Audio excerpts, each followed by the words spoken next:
Have you ever caught yourself saying yes when every part of you was screaming no? Maybe you agreed to take on extra work, joined a social event you didn't want to attend, or said something just to avoid conflict.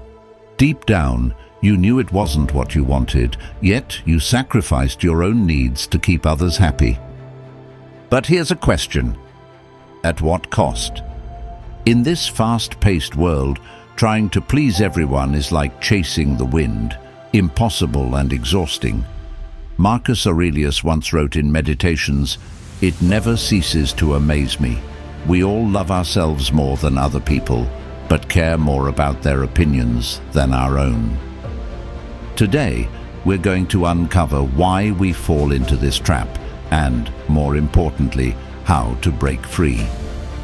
By exploring the wisdom of Stoic philosophy, you'll learn to say no without guilt, set boundaries with grace, and reclaim the freedom to live by your values. This isn't just theory, it's a guide to transform your mindset and relationships. So I urge you, stay with us. Focus. This could be the first step toward a life where your choices reflect your true self, not others' expectations. Let's dive in. 1. Confronting the fear of saying no. Why is it so hard to say no? For many of us, the act feels like crossing a fragile bridge over a deep chasm. This bridge, constructed from years of social conditioning and the weight of expectations, seems far too precarious to handle the strain of refusal. From an early age, we're taught that saying yes earns approval, maintains harmony, and avoids conflict. As adults, this lesson becomes an ingrained fear. The belief that saying no might fracture relationships, disappoint others, or leave us feeling isolated. Picture this fragile bridge again. Each time someone requests your time or energy, it feels as if they're adding more weight to the structure, urging you to carry their expectations across. Refusal seems as though it might collapse the bridge entirely, plunging you into the unknown, rejection, disapproval, or loss. But this fear is often a construct of the mind, magnifying potential consequences beyond reality. In truth, the chasm beneath is rarely as deep as it appears, and the bridge is not the only way forward. The roots of this fear lie in our desire for acceptance and our aversion to conflict. As children, many of us learned that compliance was the safest route to approval. If we didn't finish our chores or meet certain expectations, disappointment or silence might have followed. Over time, this conditioning ingrained the idea that pleasing others was more secure than asserting our own needs. As adults, the stakes feel even higher. At work, declining a colleague's request might seem like risking respect or collaboration. In friendships, refusing a favor might feel like endangering the connection. The fragile bridge becomes a metaphor for these tenuous balances, where every yes feels like a step toward preserving stability, even if it comes at the expense of our well-being. But what if the bridge is not as fragile as we think? What if saying no doesn't cause collapse, but instead strengthens the foundation of a life built on values and self-respect? When we decline respectfully, we're not rejecting others. We're prioritizing our boundaries and well-being.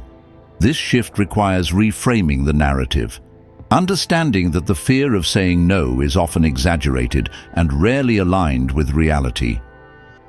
Emily, a dedicated community leader, always said yes to requests, believing that refusal might appear ungrateful. When asked to organize another event despite her packed schedule, she instinctively wanted to agree. But this time she paused, recognized her limits, and replied, "Thank you for asking, but I'm focused on other commitments. I hope to support in a smaller way." To her surprise, her response was met with understanding, not rejection. That single no became a turning point. It didn't break her bridge, but strengthened her ability to prioritize what truly mattered. Each time we say no, we take a small but meaningful step toward freedom. This act isn't about rejecting others. It's about protecting our finite energy and time. The bridge becomes less precarious when we stop carrying the weight of everyone else's expectations and start respecting our own needs. If the idea of saying no feels overwhelming, start with small steps. Decline an invitation to an event you don't want to attend. Push back on a task that doesn't align with your priorities. Each small refusal is a practice in asserting your boundaries while maintaining respect for others. As we begin to say no, we start to reclaim power over our choices. Much of the fear of refusal stems from the belief that others' approval defines our worth. But true strength lies in recognizing that our worth isn't tied to how much we give or how often we agree. Imagine Jane, a university student balancing work, studies, and personal life. When a friend asked her to help plan a party, her instinct was to agree, despite her overwhelming schedule. This time, Jane responded honestly, "I can't help with the planning, but I'd love to join on the day." Her friend appreciated her honesty, and Jane conserved her energy for her priorities. Saying no is not an act of rebellion, it is an act of self-respect. Each refusal becomes a step toward a life shaped by your own values rather than the expectations of others. With each small practice, the fear diminishes, replaced by a sense of empowerment and clarity. The fragile bridge begins to feel less necessary as you build a stronger, more grounded path. So, ask yourself, what would happen if you stepped off the fragile bridge? What if saying no didn't lead to collapse, but instead laid the foundation for a life where your choices reflect your priorities? Freedom lies on the other side, and the first step begins with a simple word: no. Take that step today. 2. Understanding the root causes of people-pleasing. Let's step back for a moment and reflect. Why do so many of us struggle to say no? It's not because we lack the words or even the desire, but because deep down we're afraid of what might happen if we refuse. This fear doesn't appear out of nowhere. It's shaped by the way we've learned to navigate relationships from an early age. As children, we depended on our parents, teachers, and caregivers for everything: love, protection, approval. But in some families, approval came with strings attached. Perhaps your parents were quick to criticize when you didn't follow their rules or fulfill their expectations. Maybe expressing your own needs led to arguments or silence. Over time, you learned that keeping others happy was safer than standing your ground. These patterns don't disappear when we grow up. Instead, they follow us into adulthood, shaping how we interact with bosses, friends, and even romantic partners. The fear of rejection, or simply of causing discomfort, keeps us trapped in a cycle of over-accommodation. But have you ever paused to ask yourself, how much of this fear is still relevant today? Are the people around you truly so unforgiving, or is this fear simply an echo of the past? Imagine this. Sarah is a young professional. Every time her boss asks her to take on extra tasks, she says yes. Not because she has the time or energy, but because she fears being seen as uncooperative. Sarah's fear of rejection keeps her trapped in a cycle of overcommitment. Can you relate to Sarah? Perhaps not at work, but maybe in your personal life. Think about it. How often do you say yes out of fear rather than genuine desire? Now let's look at this through the lens of Stoic philosophy. Epictetus once said, "We are not disturbed by things, but by the views we take of them." Enchiridion. What does this mean? It means that our fear of upsetting others isn't caused by their potential reactions. It's caused by how we interpret those reactions. Saying no might make someone momentarily disappointed, but our minds often magnify this into a catastrophic scenario. In reality, most people will respect a clear boundary, even if they don't like it at first. Marcus Aurelius put it best when he said, "You have power over your mind, not outside events. Realize this, and you will find strength." Meditations. You can't control how others react, but you can control how much power you give their opinions over your life. When you choose to prioritize their expectations over your own values, you're handing over that power. Let's talk about the cost of this behavior. First, you lose touch with your own identity. When you're constantly saying yes to others, it becomes harder to recognize what you actually want. Have you ever had a moment where you paused and realized you don't even know your own preferences anymore? That's what happens when your life revolves around pleasing others. Second, there's the strain it puts on relationships. Agreeing to everything might keep things smooth in the short term, but over time, it builds resentment. You start feeling unappreciated or even taken advantage of. But here's the irony. When you're not honest about your boundaries, the people around you don't even know what you truly need. The tension builds silently until it explodes. And then there's the most personal cost, your own energy. Think about this. You can't pour water from an empty cup.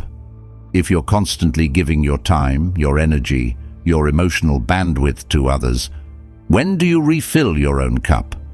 Without rest, without boundaries, burnout is inevitable. Let me share a story with you. John is a father of two and a dedicated friend. He's the kind of person who's always there to lend a hand, helping his neighbors, working late to support his family, saying yes to every request. But one day, he realized something shocking. He was so tired that he couldn't even enjoy the family dinners he'd been working so hard to provide. His efforts to support everyone else had drained him to the point where he was no longer present in the moments that mattered most. Does this sound familiar? It's a painful realization, but it's also a turning point. Now, I want you to pause and reflect.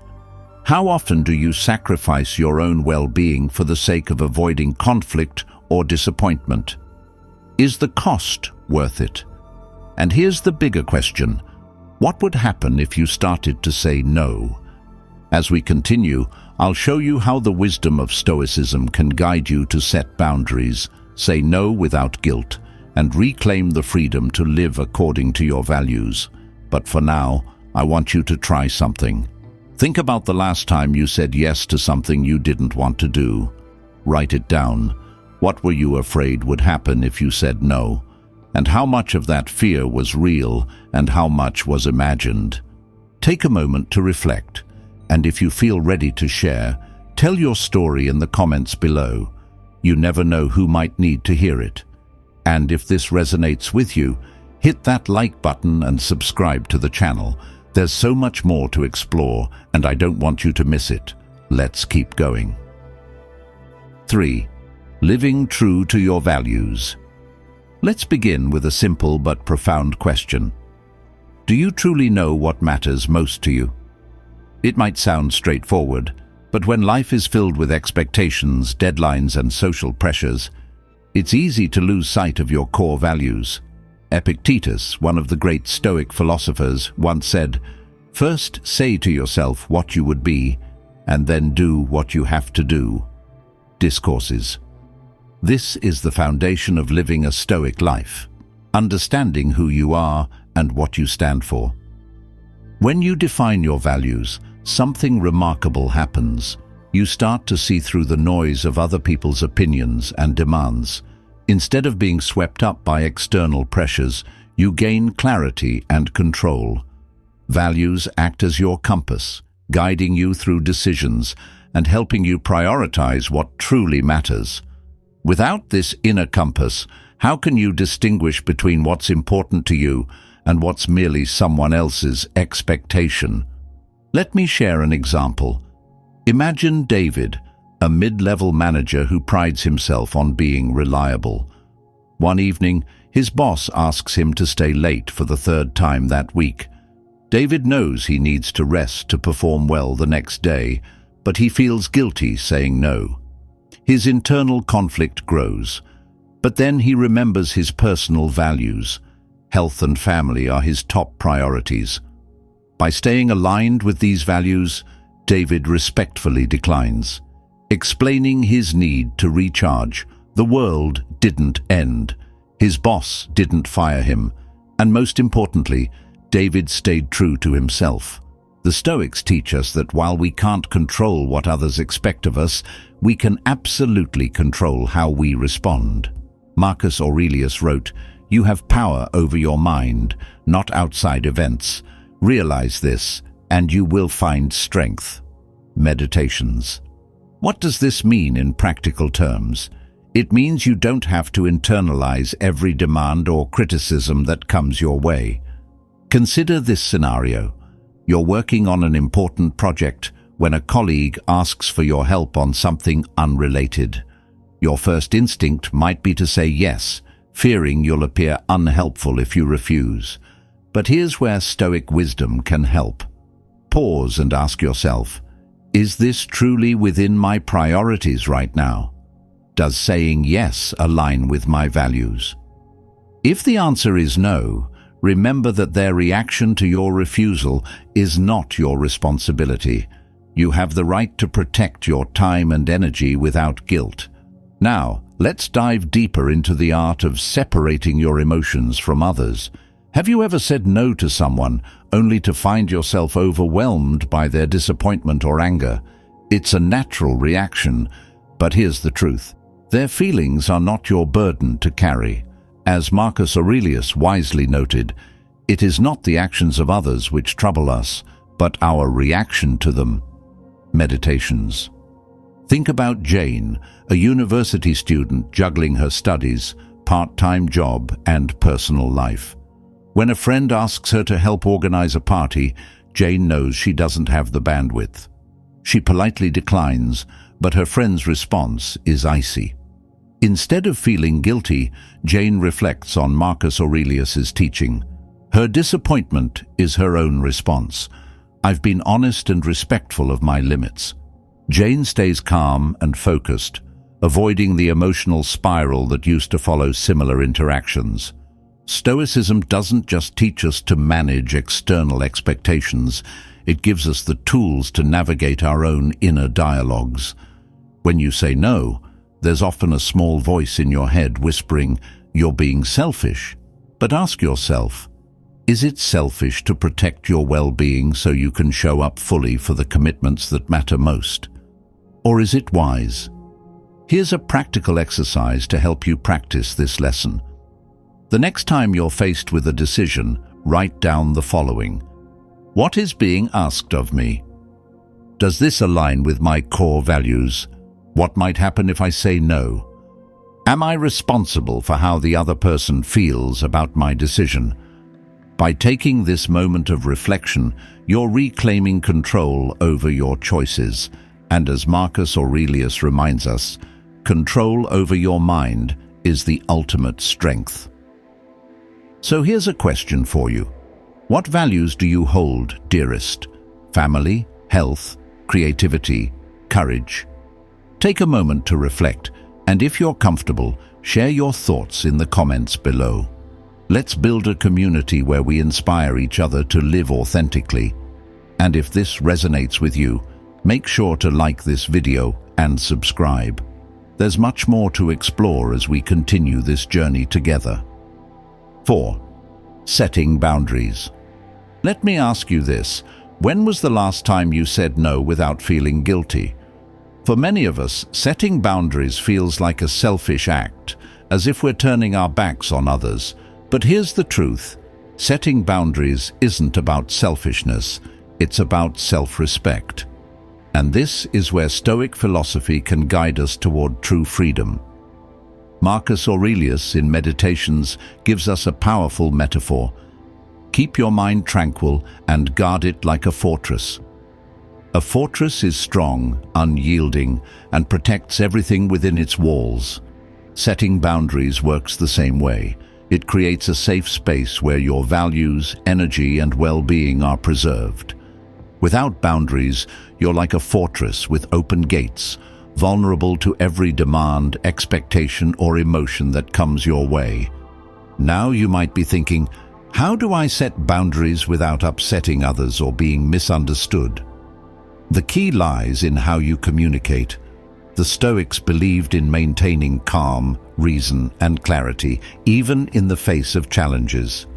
When you need to say no, do it with both politeness and firmness. Imagine this. A friend asks for your help moving furniture on a weekend when you're already swamped with personal obligations. Instead of agreeing out of guilt, respond with kindness but conviction.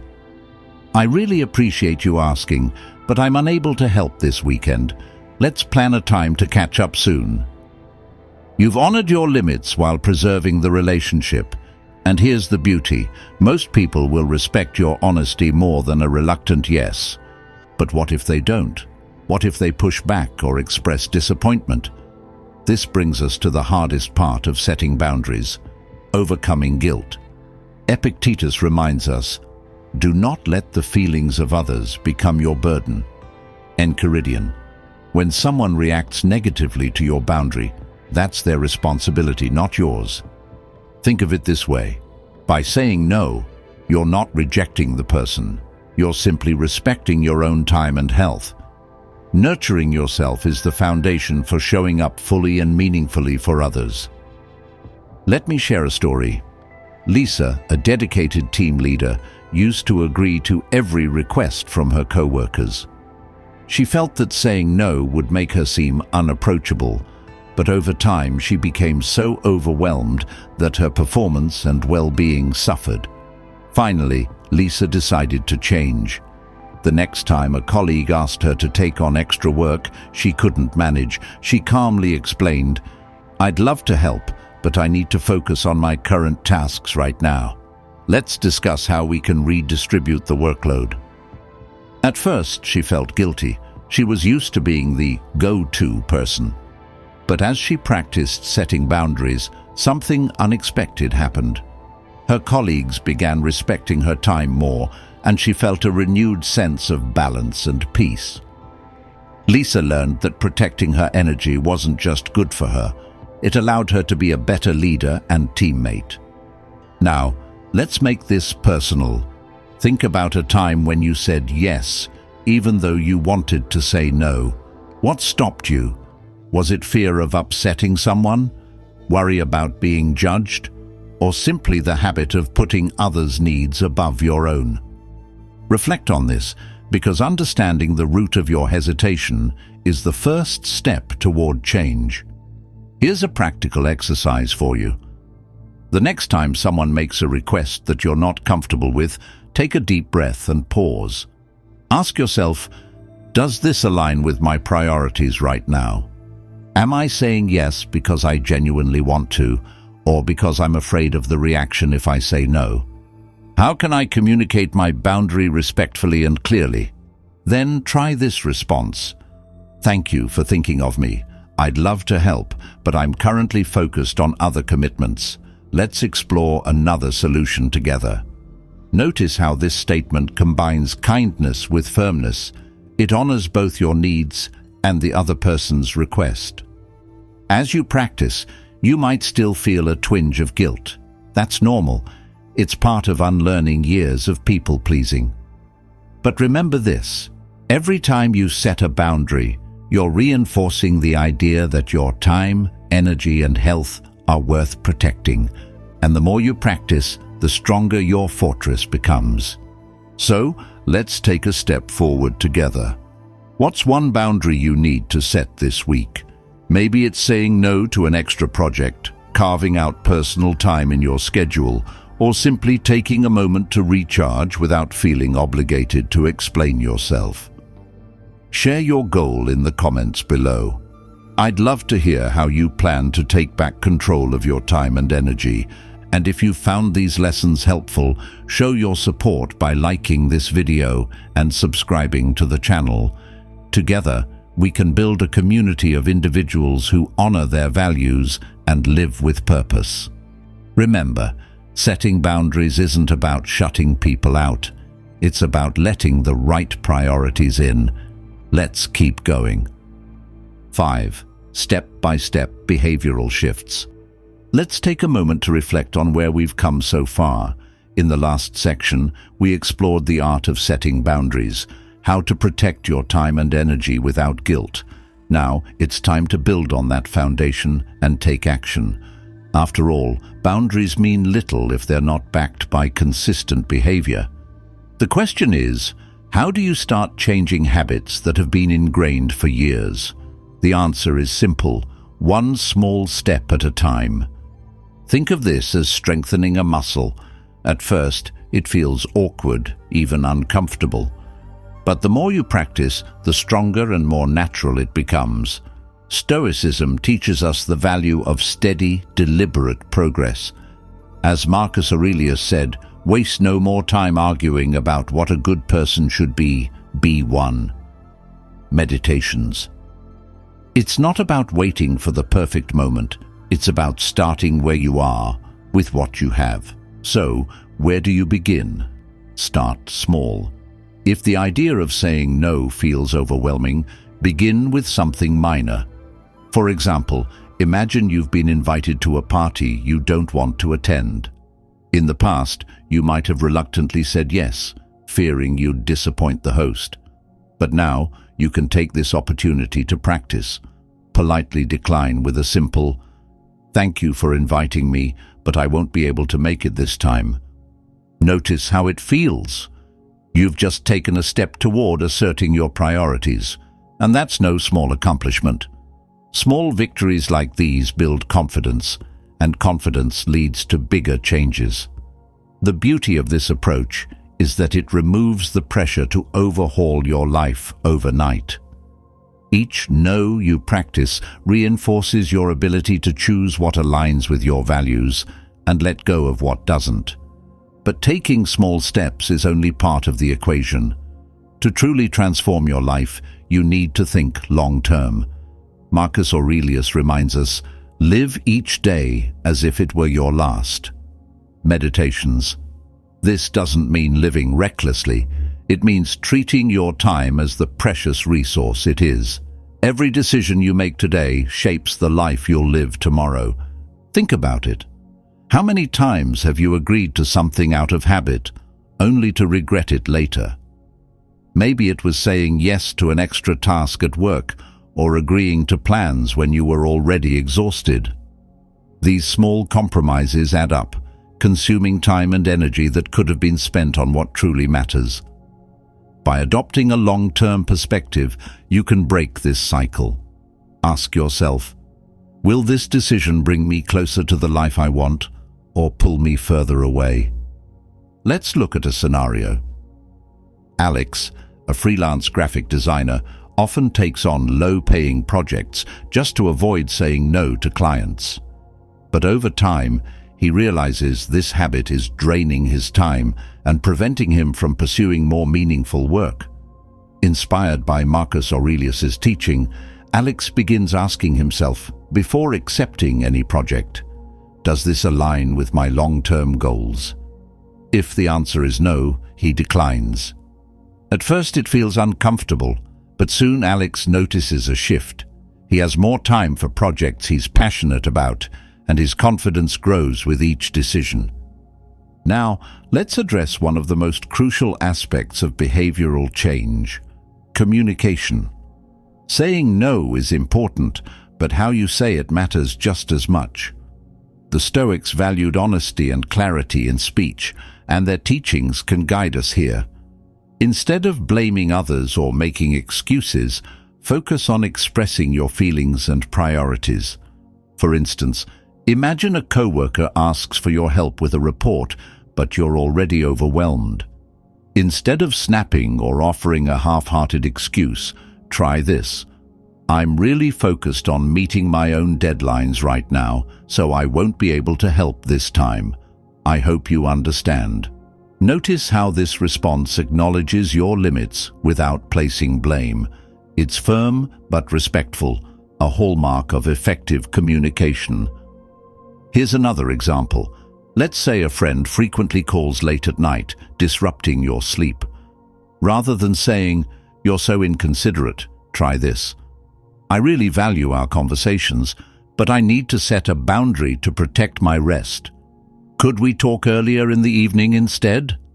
This approach not only sets a clear limit, but also reinforces your care for the relationship. As you practice these techniques, remember that progress takes time. There will be moments when guilt creeps in, or when others react negatively to your newfound boundaries. That's okay. Epictetus reminds us, "It's not what happens to you, but how you react to it that matters."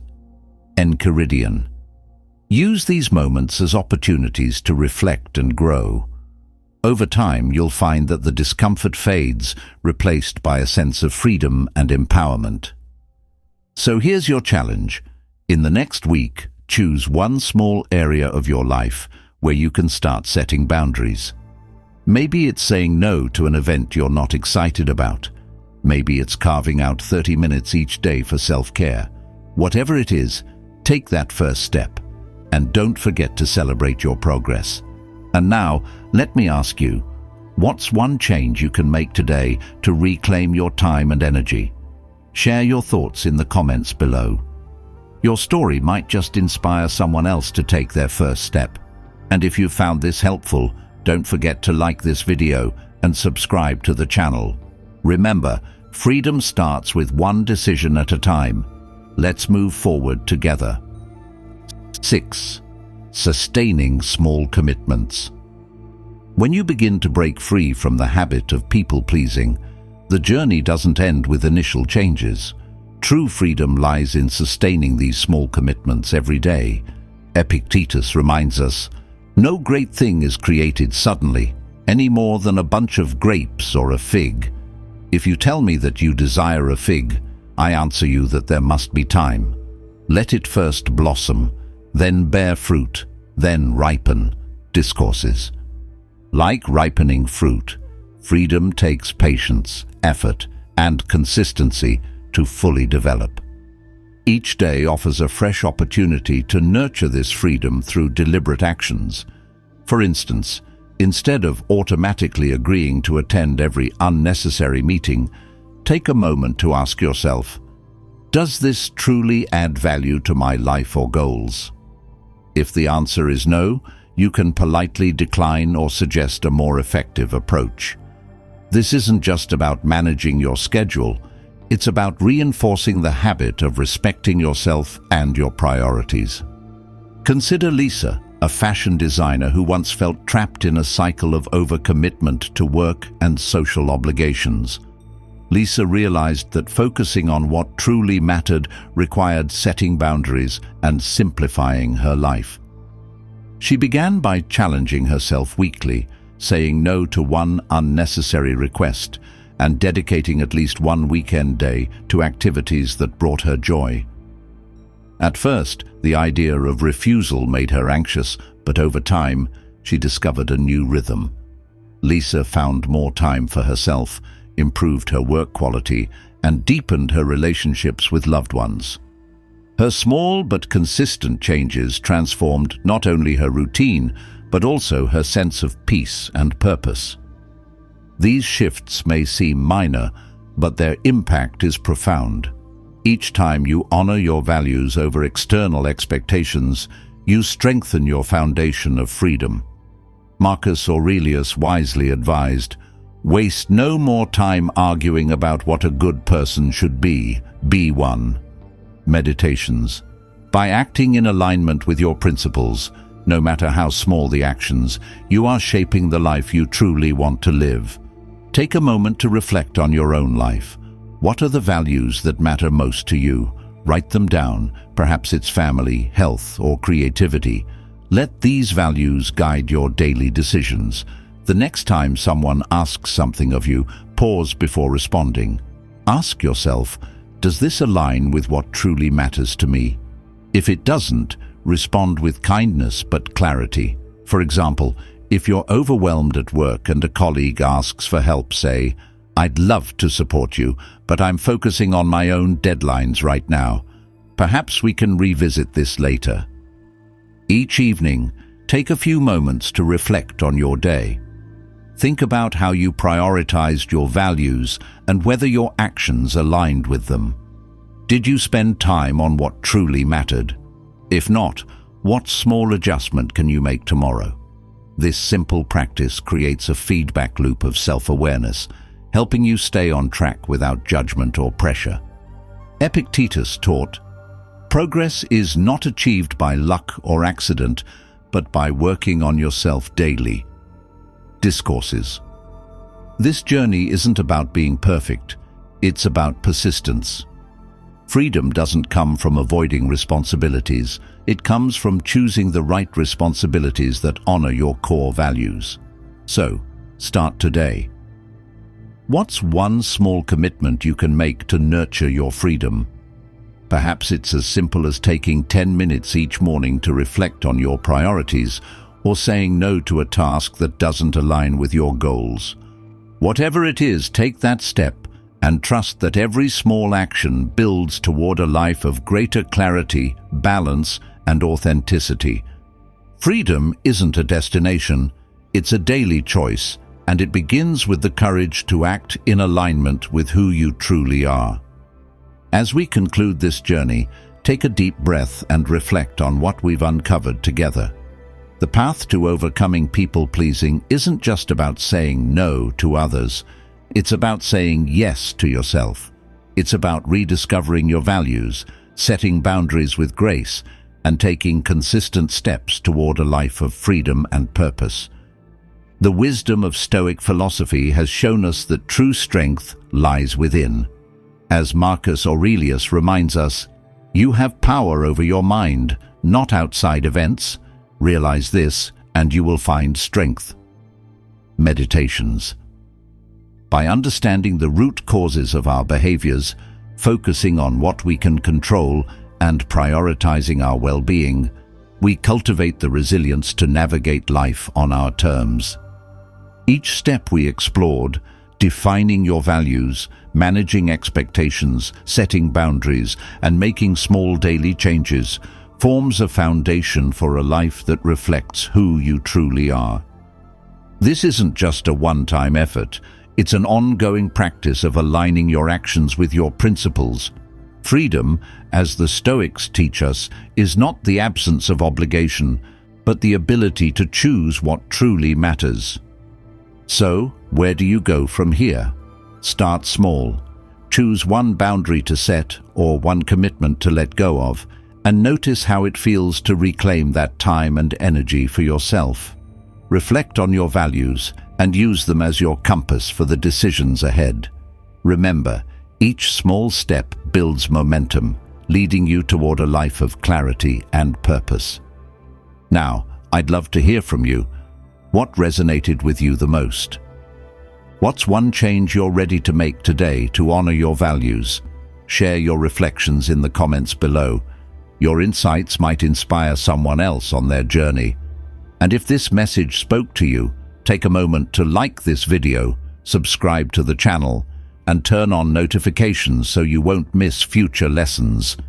You are not here to live for others' expectations. Your time, energy, and happiness are yours to protect. Let the teachings of Stoicism guide you as you embrace the freedom to live authentically, courageously, and purposefully. Start today. Your journey to freedom begins now.